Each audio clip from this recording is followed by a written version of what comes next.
doesn't love Nicolas Cage? No matter what movie he's in or what role he plays, he puts in the effort. He's great during the quiet moments. When he's over the top, it's a blast to watch. He's gone through multiple phases in his career. Now we have a movie that kinda celebrates his raw talent. In The Unbearable Weight of Massive Talent, Nicolas Cage is looking for his next big break. His career is not what it used to be, and he's struggling to keep a healthy relationship in his family. He's asked to make an appearance at a birthday party for a big fan named Javi, who's played by Pedro Pascal. What seems like a nice vacation turns into a situation where Nicolas Cage has to become an undercover CIA agent for Tiffany Haddish. Tiffany Haddish is playing some character, it's not Tiffany Haddish herself. The first act does a solid job on showing Cage's struggles. He questions his career choices and he tries to reassess his dignity. There's some setup with that I think eventually gets paid off. There's enough in the movie to feel sympathy and understand his goals and understand the dilemmas between him and other characters. The movie also isn't afraid to get weird, especially in the first act. Cage has this kind of like a devil on the shoulder type of situation throughout the movie, and it just seems like he is poking fun at himself, which is nice. I like it when actors don't take themselves too seriously. Even when he's overacting or kicking it up a couple notches, it doesn't really feel like it's too much.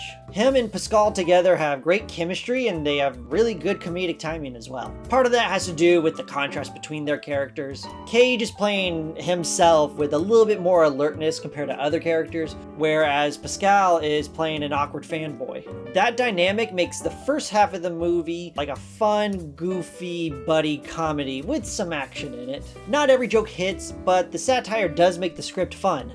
In a way, it's making fun of film bros and also commenting on the Hollywood industry and talking about what movies and what are trends that bring audiences to the theater. So the first half is pretty fun. The second half of the movie is when it starts to lose me though. In that first half, like I said, it is poking fun of Hollywood, but then the movie kind of starts to become a little too meta.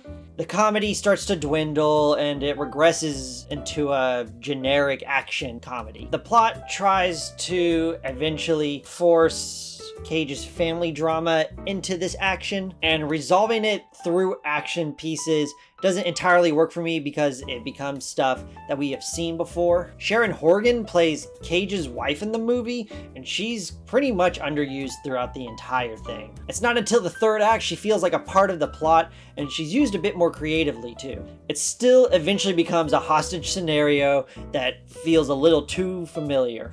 I wish maybe in the movie we got to see maybe Cage like FaceTiming his family. We could have seen that Cage's family is actually doing better off without him, so he can have a bit more drama in the second act. Instead, it just becomes a little bit too meta, and it feels like Pedro Pascal and Nick Cage are just kind of like winking at each other and at the camera, just going like, huh, know what we're doing, huh? Haddish and Ike Barinholtz are also underused in this movie. They're both trying to play characters that are a little bit more straightforward, but they're funny enough to have some type of bit going on between them throughout the movie. Maybe stuff like that got cut. I don't know.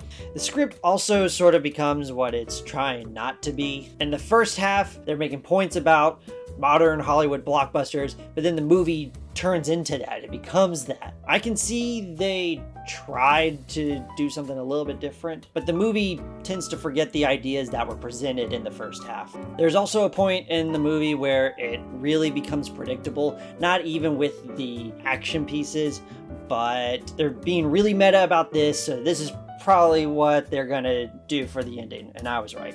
That predictable ending wouldn't bother me too much. I probably would let it slide. In the end, it is a movie that is celebrating Nicolas Cage, but I think overall it just doesn't entirely hit. I think I just would have handled it differently. The references to Cage's career are there. Again, just feels like they're winking at you. By the end of this movie, I was not really thinking like, man, I love Nicolas Cage. What an awesome guy.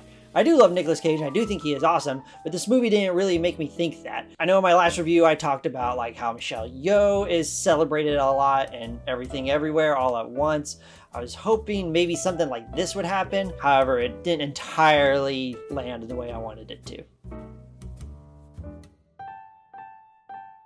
Despite a strong first half, The Unbearable Weight of Massive Talent turns into a hostage action movie with some throwaway Nicolas Cage references. It is a little disappointing to see how some of it plays out, but overall I still enjoyed the movie. I still had a good time. Cage, as always, is giving us 100%. I don't know if I've ever seen Pascal do any comedy before. At least from the top of my head, I can't think of anything, but he's a great comedic actor. They both work well together, they both have great chemistry, good comedic timing. A lot of the supporting cast are really underused. I wish I saw more of them, whether it was for dramatic moments or for comedic purposes. In a way, this is a movie that celebrates Cage. I just wish it took more creative leaps to celebrate his legacy. If you're really wanting to see this in the theaters, you can. I think you'll probably enjoy it. Though this is something I could probably recommend. You can either wait till it comes out on Blu-ray or video on demand or anything like that. Right now, I'm going to give the movie a 3 out of 5. Alright, well thank you so much for watching this. Have you seen The Unbearable Weight of Massive Talent? Did you like it? Did you hate it? Let me know what I should review next. If you liked this video, please like it. You can subscribe, you can comment, share, do whatever. I don't care. Again, thank you so much for watching this. Make sure you exercise every day, drink your milk, and have a great day.